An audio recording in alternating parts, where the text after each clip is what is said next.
Every now and then, a film comes along that appears to be universally loved by all of my peers, and I feel alone in being simply bewildered as to what all the fuss is about. La Chimera is the latest film to join that list of such movie experiences.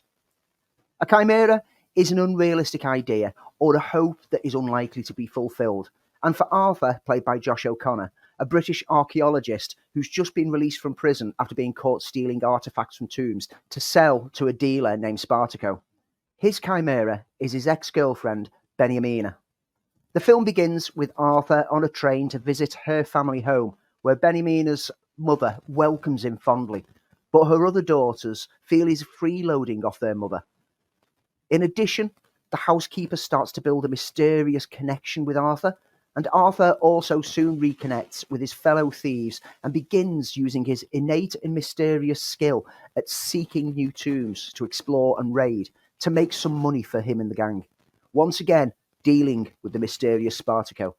All the while, visions and memories of Beniamina plague Arthur.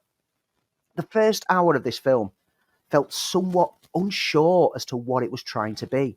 It felt melancholic and directionless, and it isn't evidently clear as to who Arthur really is, nor what he's actually doing returning to this small locale. There's a lack of mystery to anything that occurs, but also a plodding lack of urgency, with moments that just drift into each other without any seeming coherency.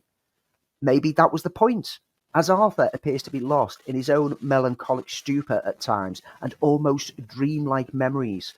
But all it achieved for me while watching it was to make me rapidly lose interest in Arthur himself as a character.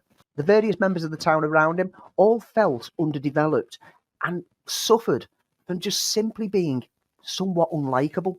It left me at the end of that first hour kind of uncaring of anything that was to follow.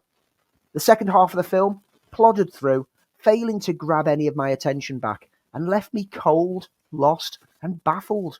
Not at the plot, because that was extremely basic and easy to work out right from the start, but at how the film is so warmly received and what it is that I appear to have missed.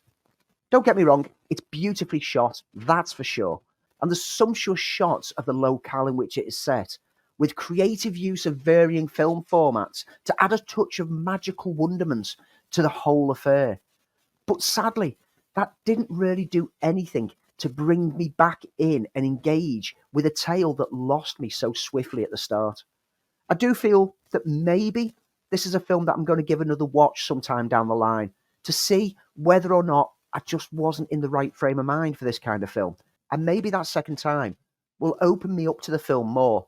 Indeed, there's been other films in the past that I simply wasn't in the right frame of mind for on first viewing, but a revisit saw me scoring it much more favourably. But for now, this is simply a film that is beautifully made, but feels just somewhat unstructured and unengaging.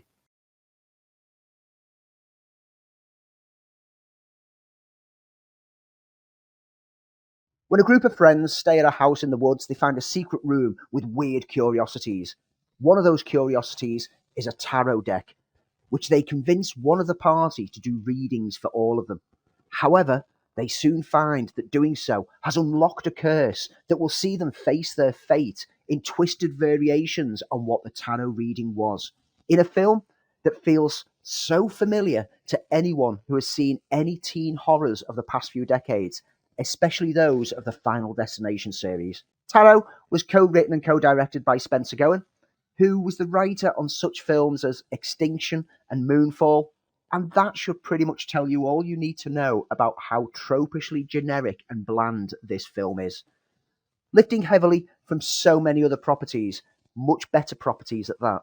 There's nothing within this that other films haven't trodden this very similar ground into its muddy depths, and all that Tarot adds is some pretty decent monster designs, but all sadly underutilised, mostly for shadowy jump scares. Now, there's a level of deliberate humour to the film. After all, being so tropish, they can't take something like this seriously.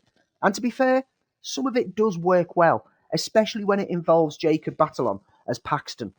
Batalon has a screen charm and a comic timing that serves his part so well, and he just about lifts the film out of mediocrity. But sadly, the rest of the cast are just plain terrible, all playing caricatures who are immediately annoying even before the curse is inflicted upon them. There is potential for a nice idea within this somewhere, if only it was in more capable hands.